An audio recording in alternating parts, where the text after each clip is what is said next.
Hello students, welcome to economic class CBSE 11th and 12th. Children, this is video number 25 and from this video we are going to start chapter number 6, economic reforms since 1991 or new economic policy. Children, in the previous video we have finished India's foreign trade and उसमें हमने देखा कि जो हमारी foreign trade policy थी वो इतनी अच्छी नहीं थी। 1947 में हम ब्रिटिश गवर्नमेंट हमें हैंड ओवर करके गया इंडिया।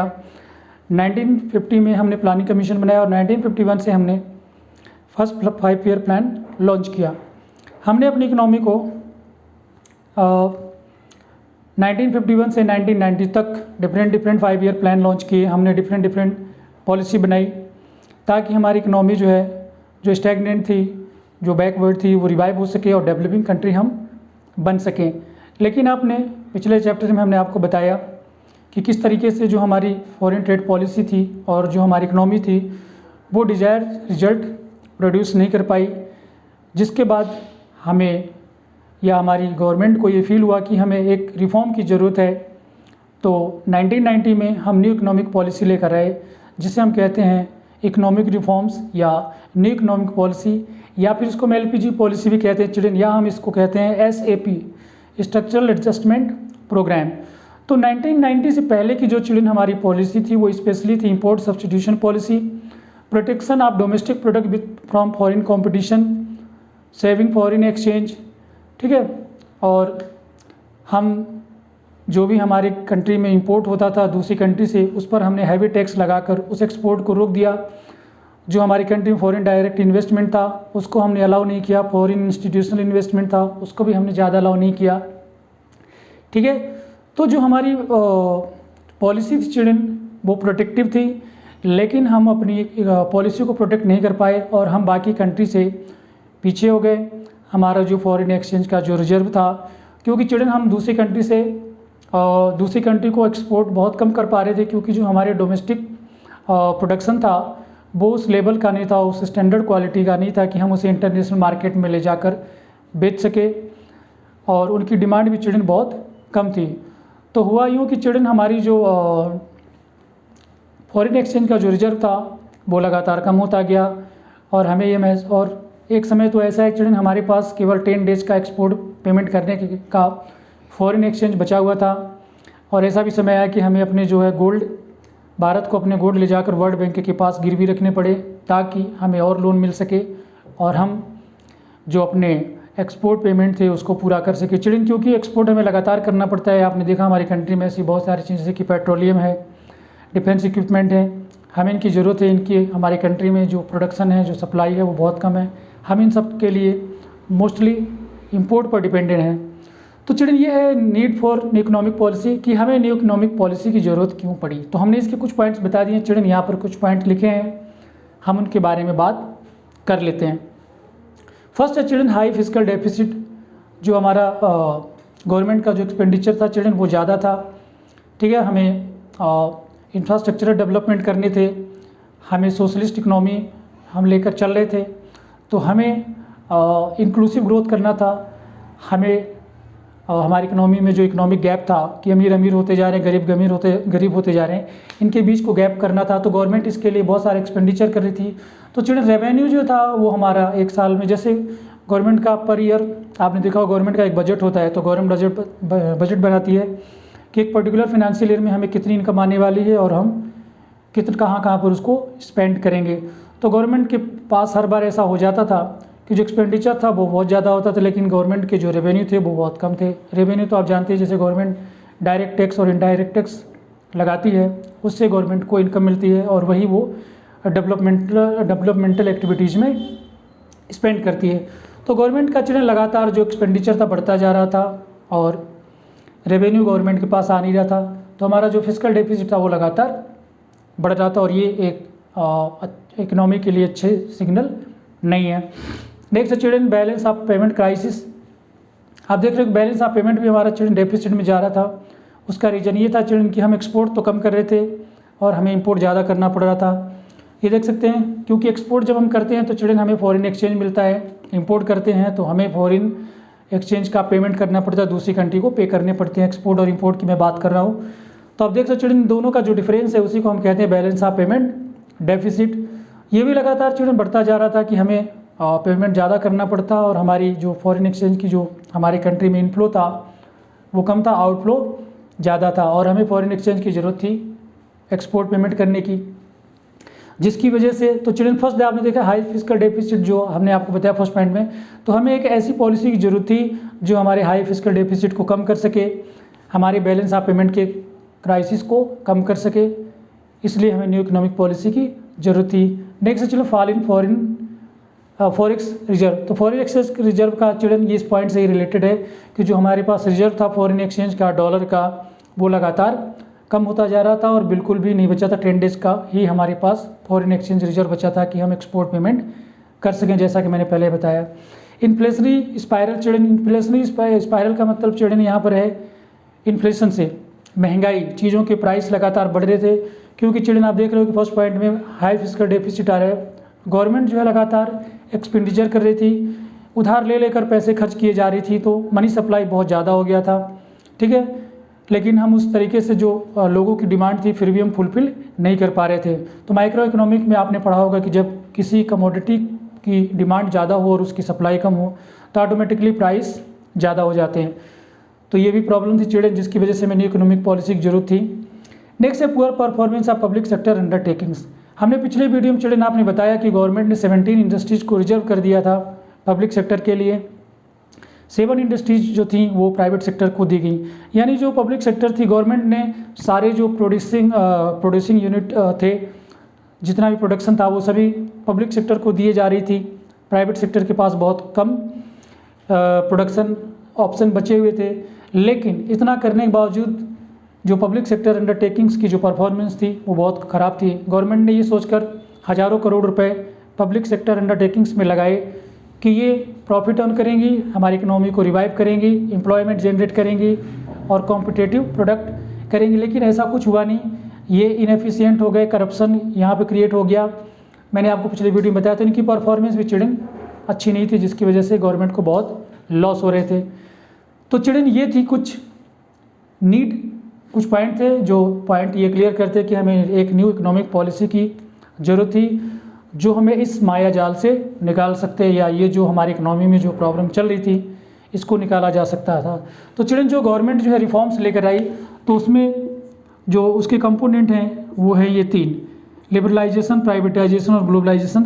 तो हम लिबरलाइजेशन और प्राइवेटाइजेशन और ग्लोबलाइजेशन के अलग अलग वीडियो में हम आपसे डिस्कशन करेंगे। तो लिबरलाइजेशन का मतलब चिल्ड्रन है लिबर्टी, है ना, आज़ादी, फ्रीडम।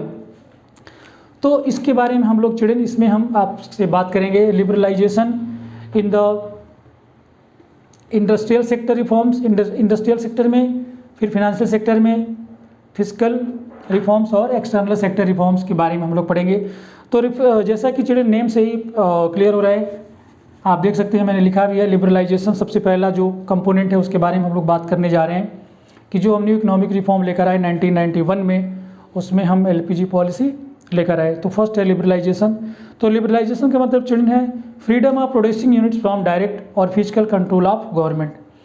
चिल्ड्रन हमने आपको पिछले वीडियो में बताया भी था कि गवर्नमेंट ने लाइसेंसिंग राज लेकर आई, लाइसेंस कंपलसरी कर दिया प्राइवेट सेक्टर के लिए। अगर कोई प्राइवेट सेक्टर है वो इंडस्ट्री लगाना चाहता है उसको लाइसेंस की ज़रूरत थी।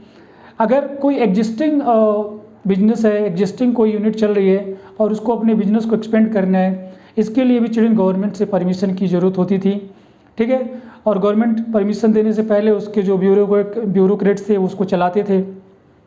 तो वो लोग क्या करते थे चिल्ड्रन की करप्शन में इन्वॉल्व होते थे, पहले इतने पैसे दो तब मैं आपको लाइसेंस दूंगा, ठीक है ना। तो इस तरीके के तो गवर्नमेंट ने क्या कि इनको फ्री कर दिया। अब आप इंडस्ट्री लगाना चाहते हैं, आपको लाइसेंस की ज़रूरत नहीं है, कोटा की कोई ज़रूरत नहीं है, ठीक है ना।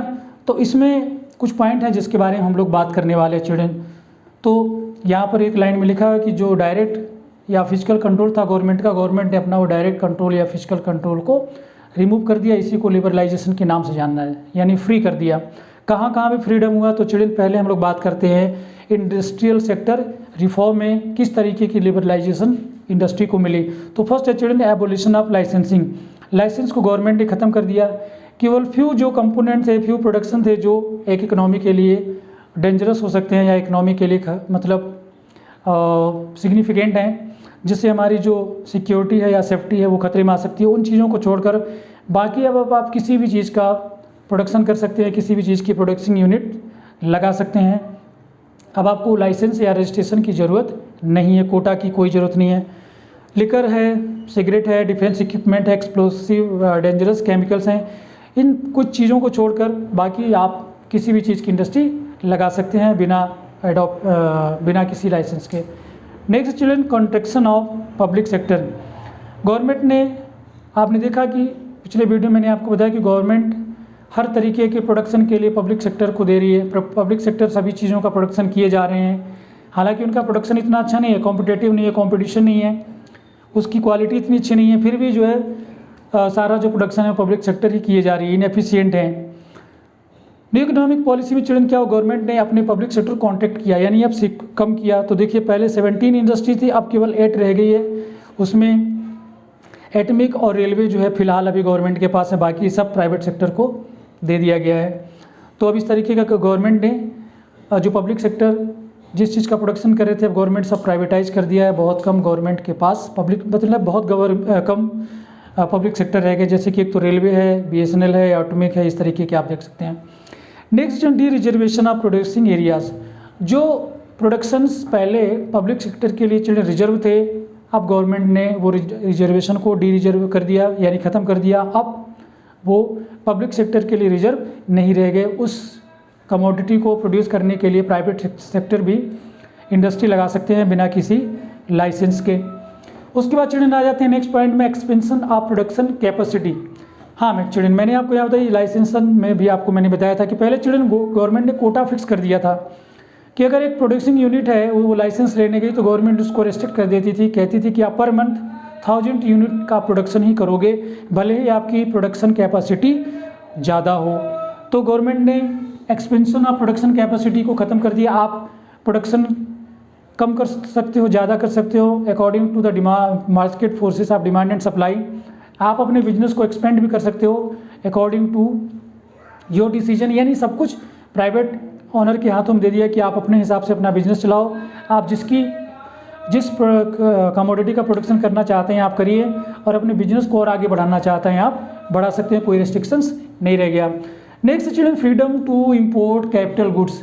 कैपिटल गुड का चिल्ड्रन इंपोर्ट आप कर सकते हो, किसी भी कंट्री से इंपोर्ट कर सकते हो। आपको जो टेक्नोलॉजी चाहिए, जो मशीनरी चाहिए, आप उसको इंपोर्ट कर सकते हो। पहले गवर्नमेंट ने आपको मैंने बताया था पिछले वीडियो में कि गवर्नमेंट ने क्या किया कि import duty, heavy import duty लगा दिया, ठीक है ना, 200%, 300%। अब जिस चीज़ की प्राइस जो है 100 रुपीज़ है वो 300 की मिल रही है, तो प्राइस ज़्यादा हो जाने की वजह से चिल्ड्रन हम उसको इंपोर्ट नहीं कर पाते थे।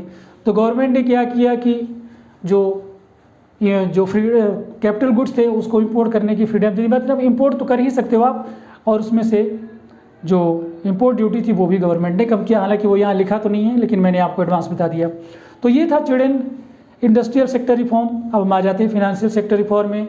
तो फिनेंशियल सेक्टर की जब हम बात करते हैं तो चिल्ड्रन आ जाती है, स्पेशली हम बात करते हैं बैंक की, या वो सेक्टर उसमें आ जाता है आपका non banking institutions, stock market and foreign exchange market. तो गवर्नमेंट ने इसमें भी बहुत सारे रिफॉर्म किए या कि जो आपको पता है कि इंडिया में जो हमारा सेंट्रल बैंक है वो रिजर्व बैंक ऑफ इंडिया है, वो एक अपेक्स इंस्टीट्यूशन है, अपेक्स बॉडी है जो कॉमर्शियल बैंक और बाकी जो फिनेंशियल इंस्टीट्यूशन है उनको रेगुलेट करती है, कंट्रोल करती है। तो पहले चिल्ड्रन RBI का जो रोल था वो था एज अ रेगुलेटर, वो रेगुलेट करती थी।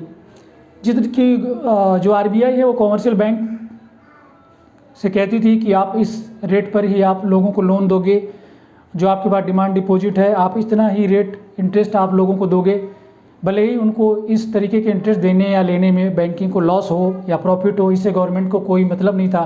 तो वो उनको रेगुलेट करती थी। कोई भी commercial bank demand market forces of demand and supply के हिसाब से वो डिसीजन नहीं ले सकते थे, उनको RBI की बात माननी होती थी, उसमें उनका लॉस होता था। तो RBI ने अपने रोल को चेंज कर दिया, जो कंट्रोल था वो हटा दिया, गवर्नमेंट ने उसको फैसिलिटेटर बन गई, यानी अब पहले वो कंट्रोल करती थी, अब उनकी हेल्पर बन गई।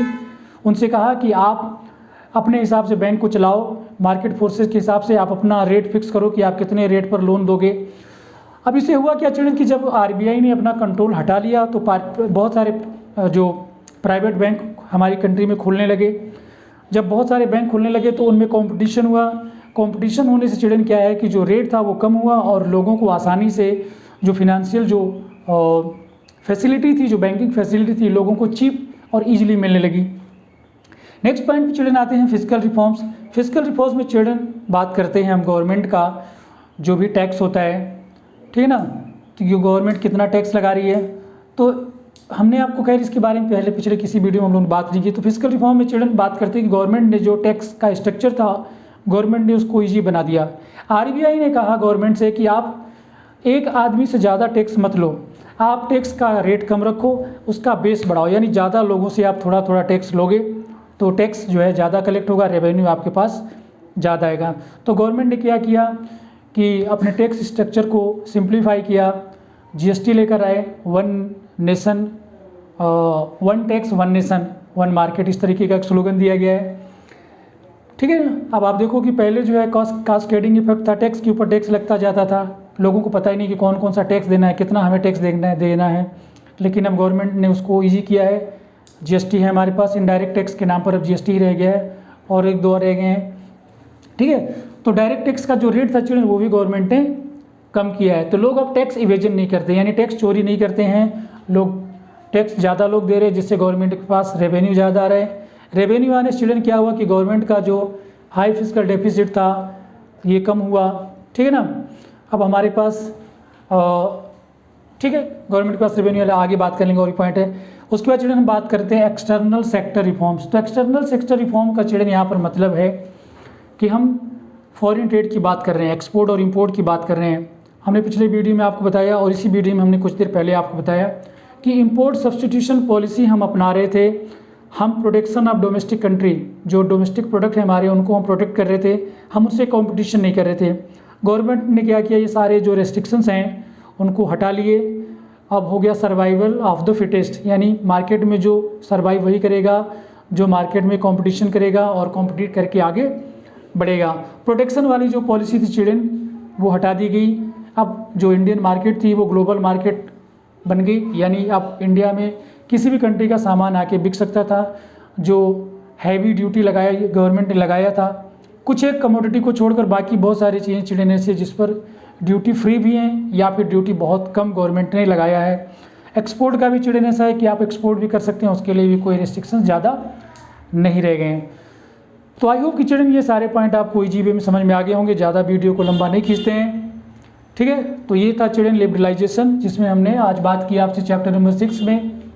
2-3 वीडियो चिल्ड्रन इसके और बनेंगे जिसमें हम आपसे प्राइवेटाइजेशन, ग्लोबलाइजेशन और इसके गुड और बैड इम्पैक्ट के बारे में भी हम लोग पढ़ेंगे। So that's all for this video, see you in the next video, till then take care and God bless you and thank you for watching the video.